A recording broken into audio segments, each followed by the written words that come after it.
Hey, what's going on, role players? It's the Bard here, and welcome back to the corner. So today I wanted to talk about ready actions, what they are, why they're great, and why you should be using them. So this video is really aimed more at the newer players, but there will be something within this video that everyone can make use of. Alright, let's talk about the ready action itself. So we'll take this straight from the player's handbook. Sometimes you want to get the jump on a foe or wait for a particular circumstance before you act. To do so, you can take a ready action on your turn, which lets you act using your reaction before the start of your next turn. Okay, so that all sounds very well and good, but why would you want to make use of this? Why would you not just want to wait or delay and then do something a little bit later? Well, I'll tell you why. It's because delay and wait are things that do not exist in this game. A bad habit we tend to have as role players is that we'll take rules from another game and we'll try to inject them either consciously or unconsciously into the game that we're playing. This is most commonly done through different editions of the same game. So for example, you may have come from 3.5 or 4th edition and now you've gone on to 5th. And we feel like we know most of the rules already, but when we actually read through the book, we notice that certain things aren't there. I've read through this book cover to cover, and I could not find a delay, I could not find wait, I could not find anything that would allow you to take your turn later except for ready actions. This is why understanding how ready actions work is so vitally important for efficient role-playing, because we aren't able to just wait within the initiative queue. We either have to do something or we have to ready. Alright, so that's why ready actions are necessary. Now let's have a quick think about why some people just aren't using them. And here's what I think is happening. I think that there are players who believe that their reaction would be better spent on opportunity attacks rather than putting them into ready actions. I think for a lot of players the problem stems from the fact that the book is consistently telling you that you only get one reaction per turn. And I think that some players feel that it's something that they can do, so they want to make the best use of it that they can. As such, I think they feel that they want to save those reactions for opportunity attacks or certain spells that activate via reactions such as Shield or Hellish Rebuke, but I don't think they realize that you can have multiple things ready to react to without ever having to use them. You just have to choose which one it is you're going to do. That might sound like an awkward explanation, but what I'll do is I'll throw a few scenarios at you so that you get the idea of what I'm talking about.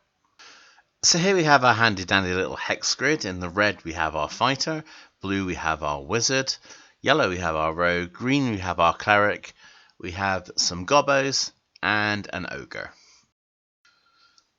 So here's the scenario. Here's our cleric who's already attacked on their initiative, our rogue has attacked on their initiative, goblins have had their go.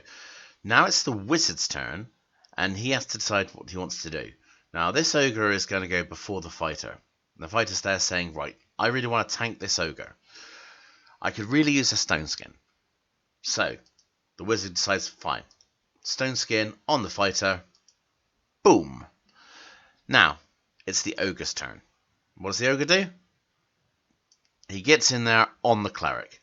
Stone skin is wasted on the fighter, the wizard is freaking out, the rogue is escaping, and the cleric is in real danger. I've just watched that back. Wow, those rogues, they move fast, don't they? But you see my point. I've seen this so many times. People acting on their initiative when they really don't need to. So the wizard has cast stone skin on the fighter. Now the GM has to decide, do I go and attack the fighter, or do I go and attack the cleric as I intended to? Because the players think, okay, I'm a tank, therefore I'm going to take all the damage, but that doesn't necessarily mean you're going to be in the right place at the right time. So the DM then has to adjust what he was doing to satisfy his players, and that's not really doing anyone any favours. And this is where the ready action comes into play, because you can eliminate that possibility. You can be more efficient in your casting, and you can get your spells to land on the people they need to be on. Alright, let's try this a different way. The goblins go first and they attack. They hit the cleric and deal damage. The cleric then decides to use his action to heal himself. Then it's the rogue's turn, who who fires his crossbow at the goblins, successfully killing one. Yeah. Now it's the wizard's turn. The wizard wants to protect someone in his party from whatever the ogre is about to do, but he doesn't know who the ogre is going to attack. So he says, right, I'm going to ready an action to cast a spell. The trigger will be whoever the ogre attacks. The wizard is here. He casts his spell. He holds it, because that's what happens when you ready a spell. The ogre takes his turn. He moves to who he wants to attack. And he's just about to take his attack against the fighter. And that's when the wizard spell triggers off. He then uses his reaction. He then casts his spell onto the recipient that he wants to have it, in this case the fighter. Boom. And then when the ogre attacks, he attacks the fighter who already has the stone skin on him. And that's how it works. So I'll re-explain that bit about triggers. Again, straight from the player's handbook. When the trigger occurs, you can either take your reaction right after the trigger finishes or ignore the trigger. Remember that you can only take one reaction per round. And this is why I worded my contingency the way I did. I said whenever the ogre attacks. If I had said whenever the ogre moves, it would have moved, and then I would have had the opportunity to then cast my spell before seeing who the creature was actually going to hit. If I had said whoever the ogre hits, the ogre would have already done their damage before I had the opportunity to cast my spell. So it's very important that you specifically word how your triggers are going to happen, because they're going to happen in very specific orders. Alright, let's try another little scenario. Our wizard has a spell prepared. He has it ready to attack any creature that comes within his threatened area. That is to say, any of these hexes that surround him. This is what happens. This goblin moves away. These two goblins move in. And this goblin doesn't move, but is preparing for his attack. Now this wizard here also has shield memorized. Now he has to make a decision. Does he take the attack of opportunity against this goblin that moved away? Does he use his reaction to cast his readied spell against one of these two goblins? Or does he wait, ignore that trigger, and then does he use his reaction to instead cast a spell like shield for the attacks that are about to come in from these creatures? And this is where the technicalities of the ready action come into play. So in that scenario, the wizard can choose to attack one of the goblins, he can choose to cast a spell against one of the goblins, or he can choose to defend himself against all of the goblins. So he now has to decide which it is he's going to do.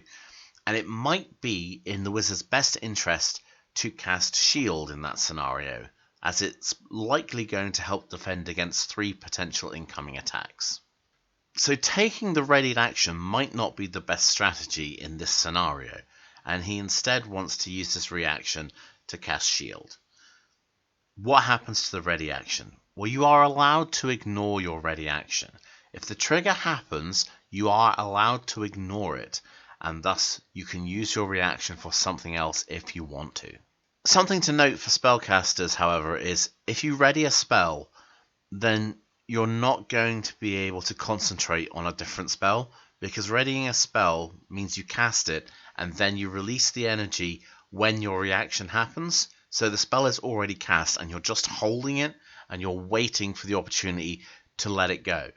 So what's happening is if you've got another concentration spell running, it's going to get nullified and you're going to have to sacrifice that in order to have your other spell readied.